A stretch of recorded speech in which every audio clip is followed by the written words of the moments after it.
Okay, guys, this is going to be a tough video for me to make, right? Because I have always been a Michael Jackson fan. There was a point in my life where I was a Michael Jackson stan. I remember being in the eighth grade, going to private school, Holy Redeemer, down there in Northwest DC. As soon as I got off the bus, well, we didn't have school bus. We had to get on regular metro bus. But as soon as I got off the bus, I remember going straight to my room and sitting in front of the radio to wait for some song off of the Thriller album to play on the radio. Because back then, uh, we weren't doing CDs then. We weren't doing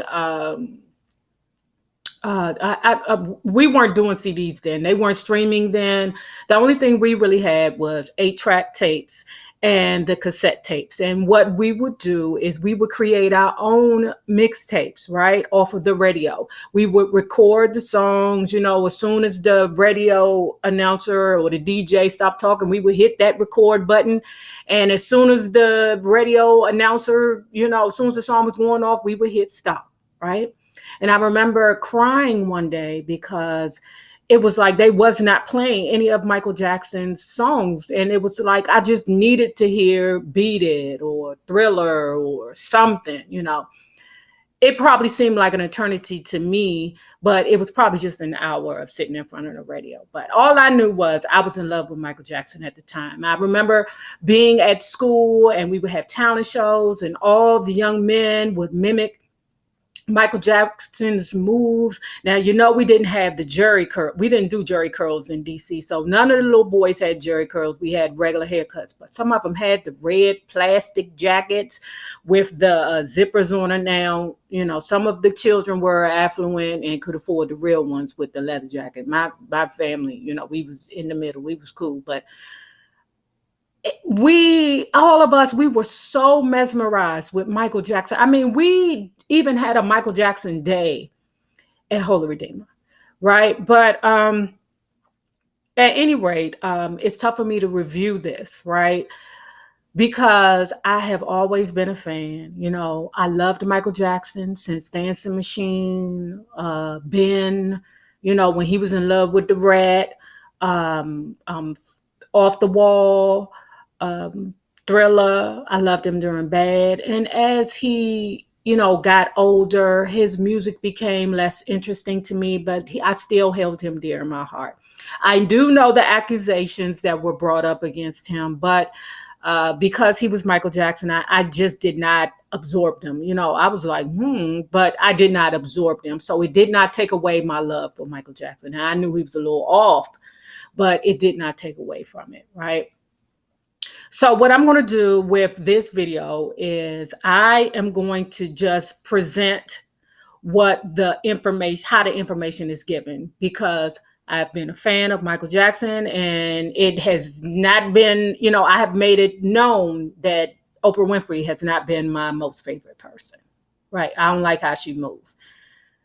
But I'm just going to give the information. When I'm saying Michael, I'm not saying Michael as in Michael Jackson. I'm just saying it as a character in this particular documentary. I'm not victim shaming anybody, and I'm not going to be delusional and pretend like nothing happened.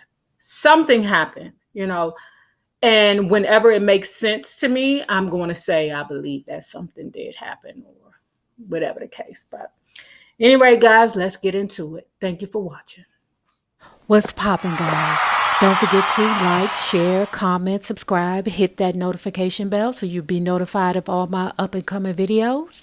And lastly, thank you for watching. Now, let's get into Leaving it. Neverland Part 1 starts in 1986 after Thriller and during the Pepsi endorsement. Michael Jackson is casted with young Jimmy for one of the commercials. Jimmy knows exactly who Michael Jackson is, but he's not a stan of Michael Jackson. Michael Jackson, on the other hand, has become infatuated with young Jimmy. He invites Jimmy and his family to his trailer, and he becomes close or decides to start a bond with Jimmy and his family. Jimmy and his family go back home. Shortly after that, Michael Jackson sends a camera crew to film him. And it was strange. The little boy says, or the young man who was a little boy at the time says that it was strange because it wasn't for a commercial or a movie. It was just utilized, I guess, as an audition for Michael Jackson. So Michael Jackson is very close with the family. He goes to visit the family in their meager home and explains, I have no friends. I'm very lonely. So the family looks at it as Michael Jackson is a man who has the mindset of a child who wants to play with their child. Michael Jackson continues to put the parents in a comfortable place by coming to their home, giving them money, and saying to them, I just want to be Jimmy's friend. I just need a friend because I'm very lonely. The family do not absorb it as odd or strange. And let me say this about families like that, because I'm not going to bash them. What I'm going to say is what I believe is that those particular families have not experienced sexual abuse. Let me say that, because when you experience sexual abuse, trust me, you side eye the mess out of everything and everybody. You always look at people like, wait a minute, this ninja got the propensity to do something drastic around here.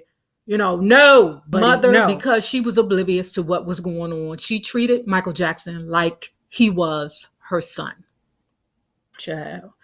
The next step is Michael Jackson is in Hawaii. He invites Jimmy and his family to go or to come to Hawaii with him and have a good time. Michael Jackson tried it and said, hey, can Jimmy sleep with me? Jimmy mama said, absolutely not. After the Hawaii vacation, Jimmy goes back home and Michael Jackson continues to call every day.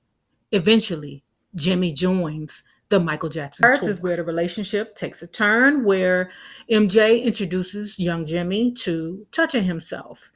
The young boy says that nothing came out. I don't know what comes out of a 10-year-old boy's, dingling. I don't know. I would imagine it would be dust, but there was some situations with that because he said he couldn't pee for a while because, he didn't know what was going on. And it was strange because he did not see any of it as abuse. At the time, he said all of MJ's advances were very loving, right? So then MJ, being very careful, like a predator normally is, tells the little boy to go in front of him, get on all fours, and turn around, and so that Michael Jackson could see, that right there. And, he continues to, take care of himself while the young boy is overdoing that. After that, eventually the relationship starts tongue kissing, they start French kissing, and then they start kissing other places. It was a hard situation to watch. I can't lie. One, because nobody wants to think about, an adult and a child doing anything, but I'm gonna say it was quite traumatic to me. It was rough, but Michael Jackson or MJ or whatever it is, the way that the young boy depicted it was he was very careful.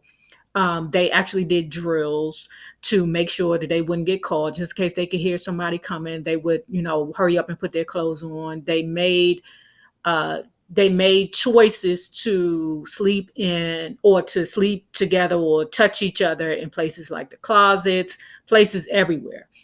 And basically, they were highly sexual for a young boy. Like, it would be every day. And then they would turn around and play with each other the following day like they were children. It was while disturbing. The young boy Jimmy is on tour, what's going on is Michael Jackson is manipulating the young boy's brain, telling him things like women are never to be trusted. Don't tell nobody. We both will go to jail forever. Just very, very manipulative. And because this is now a romantic relationship, this is not just a friendship. Now it's love. they're in love. You have a little boy that's following around his lover and will listen to anything he says. I mean, think about it. As a teenager, I didn't listen to my mother. All I wanted to do was just be with the person that I loved, or at least who I thought I loved. So MJ was basically driving a wedge between Jimmy and his family. And then when it comes down to the situation of don't trust women, it was obvious that Michael Jackson had some issues with women. I don't know if it was because he was saying how them girls was being old hot vagina women running around after her brothers. I don't know if it was because Joe Jackson had because Joe Jackson cheated so much on Catherine. I don't know what it was, but it was something that happened that made him feel a certain way towards Wade Robson, right? And I kept looking at him going, oh my God, I know him from somewhere. Yes, because he was on my favorite show, So You Think You Can Dance. I think he had his own dance videos. He was a choreographer for Britney Spears and NSYNC. He was a big deal. But anyway, we're moving on to Wade Robson in 1990, right? Wade Robson and his family went to LA. They got in contact with Michael Jackson. And this one was different. It was more so Michael Jackson pursuing Jimmy, but Wade and his family were pursuing Michael Jackson. Wade said that when he looked back at it, that it was strange to think that none of the adults was like, wait a minute, Clarence, what is going on here? Why you want to be friends with my son? You don't have no grown women or no grown men that you want to be friends with. Why do you want to be friends with a child? But like I said, because I believe that the family were more so infatuated with Michael Jackson, and Michael Jackson is aware of his power, that they weren't thinking rationally. One day while they're in Neverland, Wade catches Michael Jackson crying. And he's crying because he's hurt, because he feels like, I'm alone. I don't want to be alone. I'm so sick and tired of being alone. Child, I'm telling y'all, if the characters weren't what they were, I'm telling you on everything,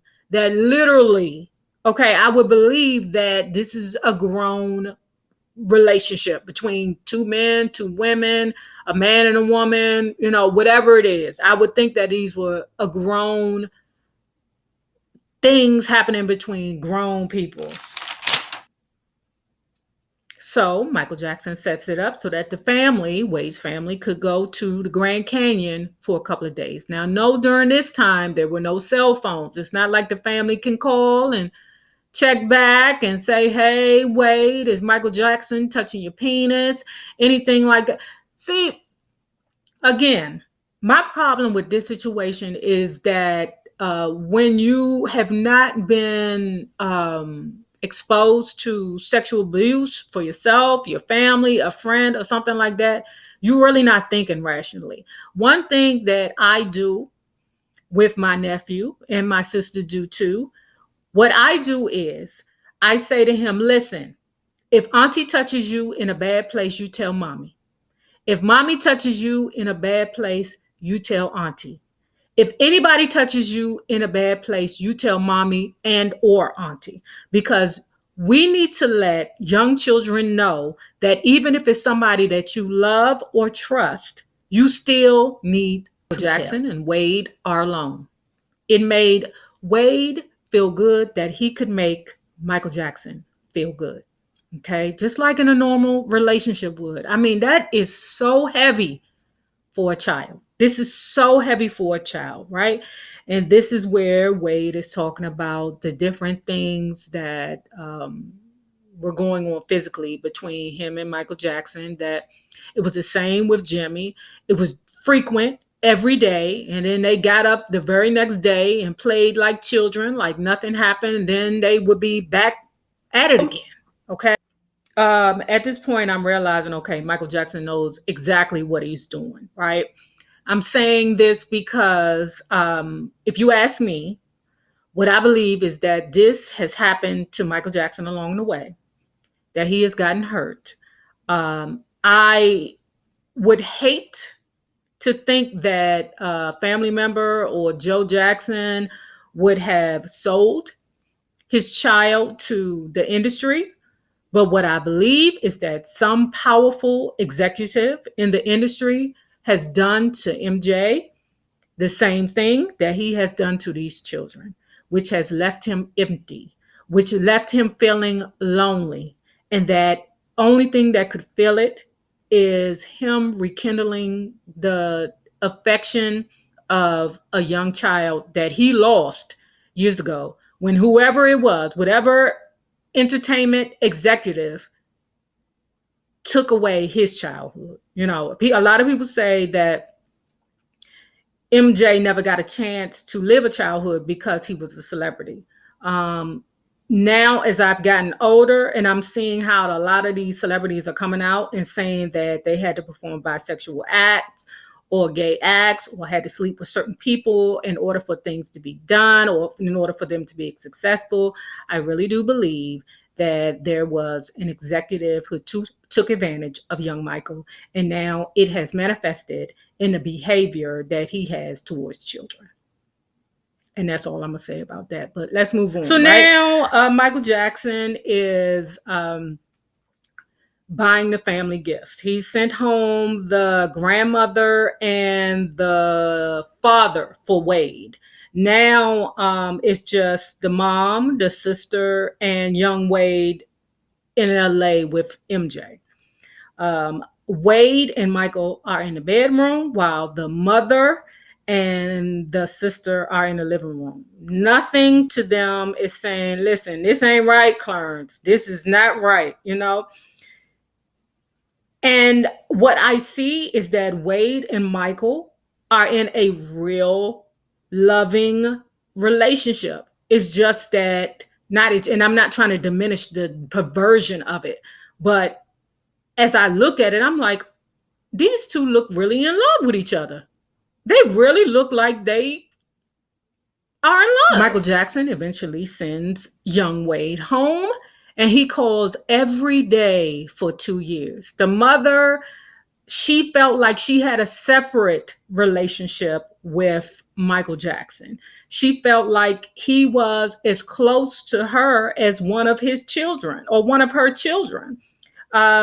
She got caught up in the whirlwind of Michael Jackson just like Wade did, which in turn put a strain on her relationship with her husband. Her husband was diagnosed bipolar, and the mother was not paying any attention to the rest of her family. Her goal was to put Wade in a good place, entertainment-wise, and use Michael Jackson as a vehicle to get him there. So let's get to the LA Gear ad.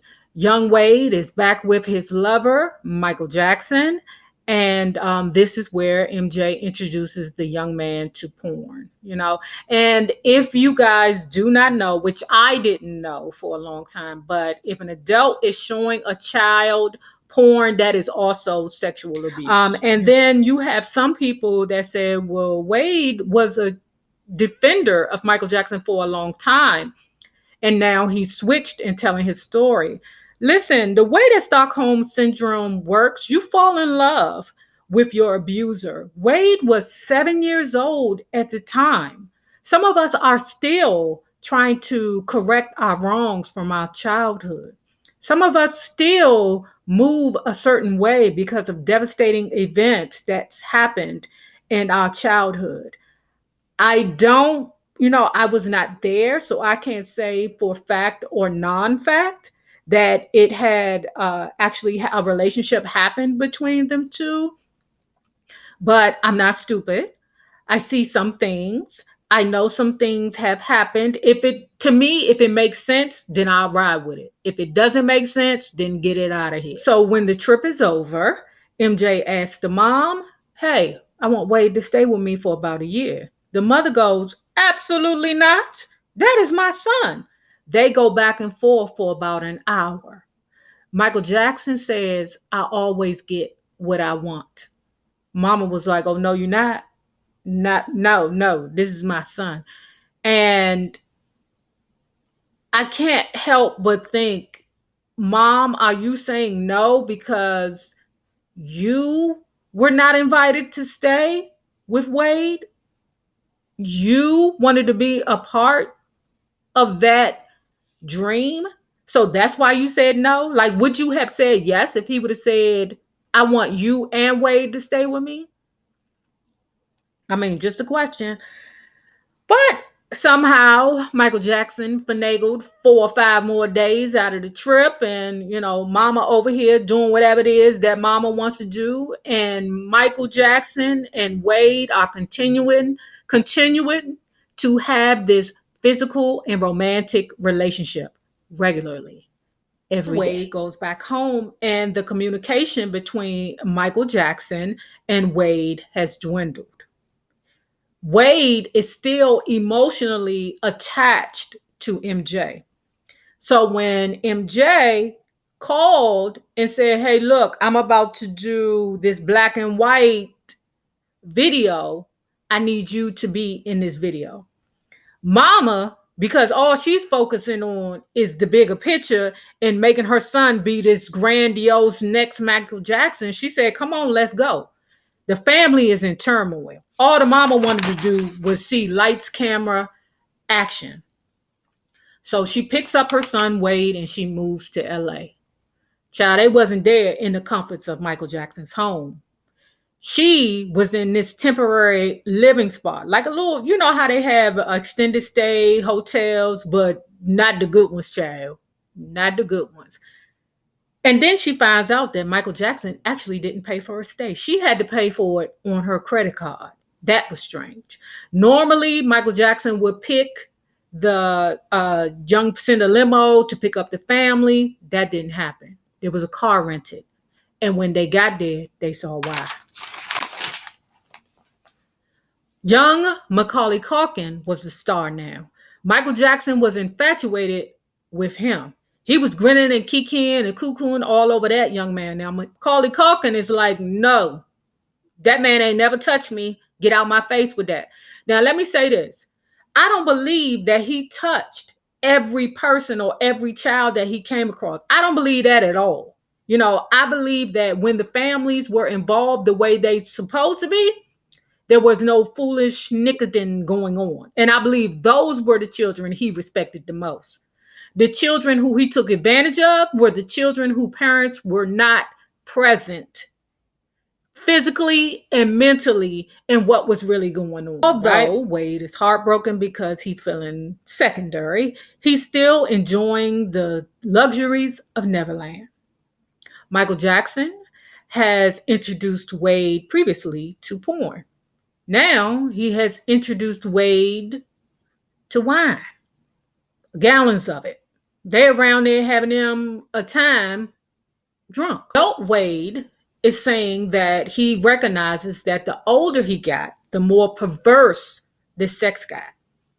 All the while, he's seeing the grooming of other young children. So Wade is aware of what's going on. Young Wade is aware of what's going on, but he's still immensely in love with Michael Jackson. Then we get to 1992, where young Wade is either a preteen or a young teenager, right?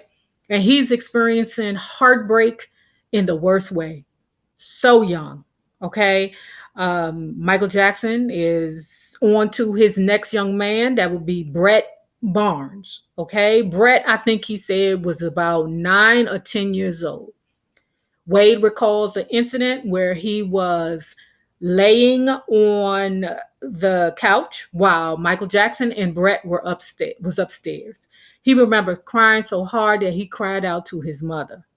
And these are some immense emotions for a teenager, okay? I mean, God dang, he's going through puberty, your emotions are running high. Teenagers are. My heart just broke for him. So then when he went home, he barely heard from Michael Wade Jackson. Says that he recognizes that every 12 months, it was a new boy. And let me close up with this. MJ, if this is true, this is something very messy.